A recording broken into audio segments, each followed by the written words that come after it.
శ్రీరామచంద్రాయ నమః. శ్రీ సీతారామాభ్యాం నమః. శ్రీమద్ వాల్మీకి రామాయణము యుద్ధకాండము 126వ సర్గము.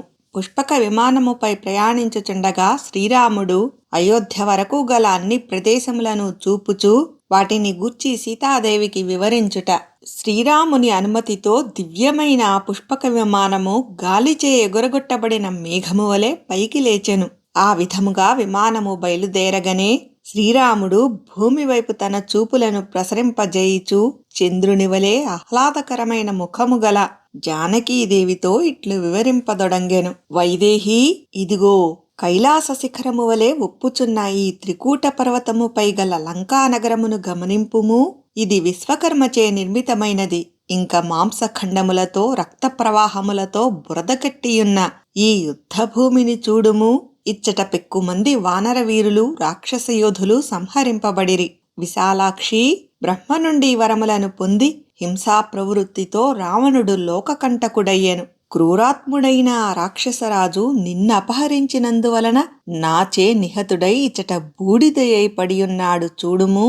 నేను రావణుని సోదరుడైన కుంభకర్ణుని ఇచ్చటనే చంపితిని. నిశాచరుడైన ప్రహస్తుడు కూడా ఇచ్చటనే నీలునిచే సంహరింపబడెను. ధూమ్రాక్షుడు ఈ రణభూమియందే వానరోత్తముడైన హనుమంతుని చేతిలో నిహతుడయ్యెను. మహాత్ముడైన సుషేనుడను కపివరుడు విద్యున్మాలియను రక్కసుని ఇచ్చటనే హతమార్చెను. లక్ష్మణుడు రావణుని కుమారుడగు ఇంద్రజిత్తును ఈ రణభూమియందే వధించెను. వికటాసురుడు అంగదుని చేతిలో ఇచ్చటనే మట్టిగరచెను. దుర్దర్శుడైన విరూపాక్షుడు, మహాపార్శ్వుడు, మహోదరుడు, అకంపనుడు ఇంకనూ బలశాలులైన పెక్కుమంది రాక్షసయోధులు రణభూమికి ఇచ్చటనే బలియైరి.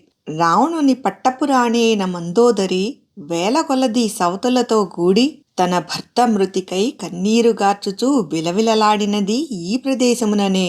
సుందరి, ఇదిగో ఈ సముద్ర తీరము వైపు చూడుము. మహాసాగరమును దాటిన పిమ్మట ఆ రాత్రి ఇచ్చటనే గడిపితిమి. అపార జలములతో నిండిన ఈ మహాసముద్రముపై ఈ సేతువును మేమే నిర్మించితిమి. నీ నిమిత్తముగా నా ఆదేశానుసారము నలుడు అను కపివరుని పర్యవేక్షణలో వానరోత్తములు దీనిని నిర్మించిరి. వైదేహీ, జలనిధి అయిన అపారమగు ఈ సముద్రమును చూడుము.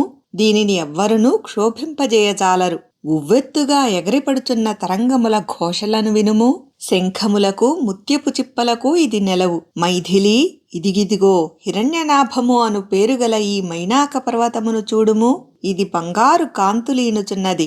హనుమంతుడు నిన్ను అన్వేషించుటకై సముద్రమును లంఘించునప్పుడు ఆ మారుతికి విశ్రాంతిని గూర్చుటకై ఈ శైలము సముద్ర గర్భమును చీల్చుకుని బయటికి వచ్చినది. ఇది సముద్ర మధ్య భాగమున సేతువు మీద సేన విడిది చేసిన భాగము. ఈ ప్రదేశము మహిమాన్వితమైన సాగరము యొక్క ఉత్తర తీరము. దీనిని సేతుబంధము అని పిలుతురు. సేతు నిర్మాణము ఇచ్చటి నుండియే ప్రారంభమైనది. ఇది ఒక మహాపుణ్యక్షేత్రము. దీనిని దర్శించిన వారి సమస్త పాపములను నశించును. పూర్వము ఈ పవిత్ర ప్రదేశమునందే పరమశివుడు నన్ను అనుగ్రహించెను. రాక్షసరాజైన ఈ విభీషణుడు నన్ను శరణుజొచ్చినదియు ఇక్కడనే. సీతా, ఇదిగో చిత్ర విచిత్రమైన వనములతో అనగా మధువనము, పంపాతీరవనములు మొదలగు వాటితో కనబడుతున్నదే కిష్కింధానగరము. రమ్యమైన ఈ పురము సుగ్రీవునిది. నేను వాలిని వధించినది ఇచ్చటనే. పూర్వము వాలి పాలించిన కిష్కింధానగరమును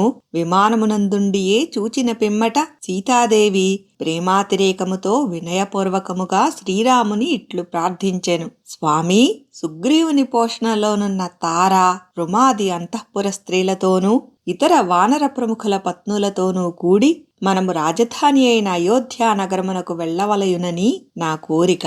అట్లే కానిమ్ము అని పలుకుచూ శ్రీరాముడు సీతాదేవి కోరిక మేరకు ఆ విమానమును కిష్కింధకడ నిలిపి సుగ్రీవుని వైపు చూచి ఇట్లనెను. వానరోత్తమా, ఈ కపివరులందరూ తమ భార్యలను తీసుకొని సీతాదేవి వెంట రావలసినదిగా తెలుపుము. కపీంద్ర, సుగ్రీవ, మహాబల, ఆ విధముగానే నీవును త్వరత్వరగా నీ స్త్రీలను అందరినీ తీసుకొని రమ్ము. శీఘ్రముగా అయోధ్యకు వెళ్ళుదము. మహాతేజస్వి అయిన శ్రీరాముడు ఇట్లు సూచించిన వెంటనే శుభలక్షణ సంపన్నుడు వానర రాజు అయిన సుగ్రీవుడు వానరులందరితో కూడి వెళ్ళెను. పిదపాతడు అంతఃపురమున ప్రవేశించి తారతో ఇట్లనెను. ప్రియా, సీతాదేవి కోరిక మేరకు శ్రీరాముడు మహాత్ములైన వానరుల యొక్క పత్నులతో గూడి నీవు అయోధ్యను దర్శించుటకు అనుమతించెను.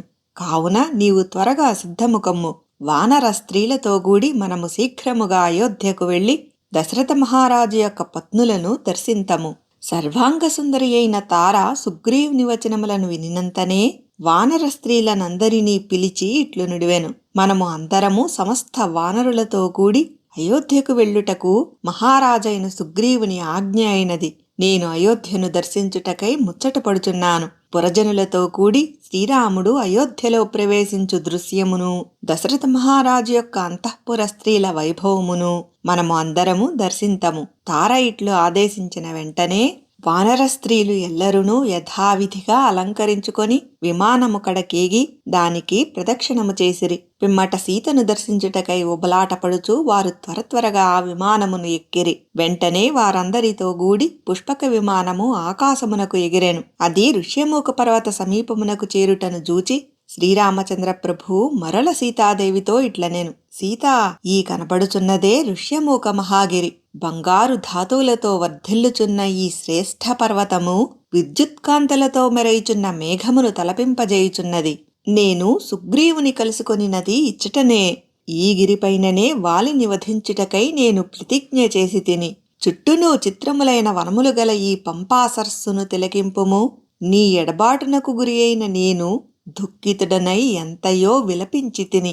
ఈ పంపా సరోవర తీరమునందే ధర్మాత్మురాలైన శబరిని చూచి తిని.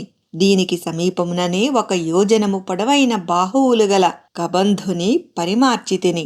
జానకి, ఈ జనస్థానమునందు జటాయువు నివసించిన ఈ వటవృక్షమును చూడుము. దుష్టుడైన రావణుని నుండి నిన్ను రక్షించుటకై మహాత్ముడైన జటాయువు ఆ రాక్షసునితో ఘోరముగా పోరాడినది ఇచ్చటనే. ఈ జనస్థానమునందే మహావీరులైన ఖరదూషణులను, త్రిశిరుని సూటిగా వెళ్ళు పదునైన నా బాణములకు బలి ఇచ్చి తిని. సుందరి, మనము నివసించిన పంచవటి అను ఆశ్రమము ఇదియే. చూడముచ్చట గొల్పుచూ చిత్రముగానున్న ఈ పర్ణశాలను తిలకింపుము. రాక్షసరాజైన రావణుడు బలాత్కారముగా నిన్ను అపహరించినది ఇచ్చటనే. నిర్మల జలములతో నిండి మనోహరముగానున్న శుభప్రదయగు ఈ గోదావరిని చూడుము. మైథిలి, ఆ కనపడుచున్న అగస్త్య మహర్షి యొక్క ఆశ్రమమును చూడుము. ఇదిగో, ఈ ప్రదేశమున విలసిల్లుచున్న మహాత్ముడైన సుతీక్ష్ణ మహాముని యొక్క ఆశ్రమమును తిలకింపుము. వైదేహి, ఇచ్చట కనబడుచున్న ఈ మహాశ్రమము శరభంగ మహామునిది. సహస్రాక్షుడైన దేవేంద్రుడు ఆ మునికడకు వచ్చునప్పుడు దూరము నుండియే అతనిని నేను చూచి తిని. ఈ ప్రదేశమునందే మహాకాయుడగు విరాధుని నేను వధించి తిని. తనుమధ్య ఈ తాపస ఆశ్రమములను చూడుము. సూర్యకాంతులతో తేజరిల్లెడి కులపతియగు అత్రి మహర్షిని దర్శించినది ఇక్కడే సుమా. మహాతపస్విని ధర్మాత్మురాలు అయిన అనసూయాదేవిని దర్శించి నీవు ఆమె ఆశీస్సులను పొందినదియు ఇక్కడనే. సుందరి, ఇదిగో, ఇచ్చట కనబడుచున్నదియే చిత్రకూట పర్వతము. మనము ఈ మహాగిరియందున్నప్పుడే భరతుడు మన కడకు వచ్చి, అన్నా, కోసల రాజ్యాధికారమును చేపట్టుము అని నన్ను ప్రార్థించెను. మనకు కొంచెము దూరమున ఆ కనపడుచున్నదే యమునా నది. దాని ఉభయ తీరములయందును చిత్ర విచిత్రముగానున్న వృక్షవనములు చూడముచ్చటగానున్నవి. ఇది మహాతపస్శాలి అయిన భరద్వాజ మహర్షి యొక్క ఆశ్రమము. దీనిని మనము ఇదివరలో చూచి ఇంటిమి. శుభాంగి, ముల్లోకములయందును ప్రవహించుచు త్రిపథగా వాసికెక్కిన ఈ గంగానదిని దర్శింపుము. ఇచటి వృక్షములు అన్నియును చక్కగా వికసించిన పువ్వులతో కనువిందు గావించుచున్నవి. ఆ వృక్షములపై కుప్పలు తెప్పలుగా చేరిన పక్షుల యొక్క కలకలరావములు వినసొంపుగానున్నవి. ఇదిగో, ఇది శృంగబేరపురము. పరమభక్తుడైన గుహుడు మనకు సేవలనర్చినది ఇక్కడనే. మన పూర్వులైన ఇక్ష్వాకువంశ ప్రభువులు అనర్చిన యజ్ఞములకు చిహ్నములగు యూపస్తంభములతో విలసిల్లుచున్న ఈ సరయూ నదిని తిలకింపుము. ఈ నదీ తీరములయందు 100 కొలదిగా గల వివిధములగు వృక్షములన్నీయును బాగుగా వికసించిన పుష్పములతో దర్శనీయములుగానున్నవి. వైదేహి, అదిగో, అల్లంత దూరాన కనపడుచున్నదే, అది మా తండ్రిగారి రాజధానియగు అయోధ్య. మనము తిరిగి వచ్చిన ఈ శుభ సమయమున ఆ అయోధ్యాదేవికి నమస్కరింపుము. అంతటా సుగ్రీవాది వానరోత్తములు అందరును, తన సచివాదులతో కూడిన విభీషణుడును, దర్శనీయమై అద్భుతముగానున్న ఆ అయోధ్యానగరమును విమానమునందుండియే నిక్కి నిక్కి చూచిరి. విశాలములైన కక్ష్యలు కలిగి స్వచ్ఛమైన కాంతులతో ఒప్పుచున్న హర్మ్యములు గుంపులు గుంపులుగా చేరి అద్భుతముగానున్న గజములు అశ్వములు ఆ నగర శోభలను ఇనుమడింపజేయుచు దాని ఔన్నత్యమును ప్రకటించుచుండెను. అట్టి అయోధ్యానగర వైభవమును ఆ రాక్షసులు వానరులు అందరునూ దేవేంద్రుని అమరావతిని వలె ఆశ్చర్యానందములతో తనివిదీరగాంచిరి. వాల్మీకి మహర్షి విరచితమై ఆదికావ్యమైన శ్రీమద్ రామాయణమునందలి యుద్ధకాండమునందు ఇది 126వ సర్గము.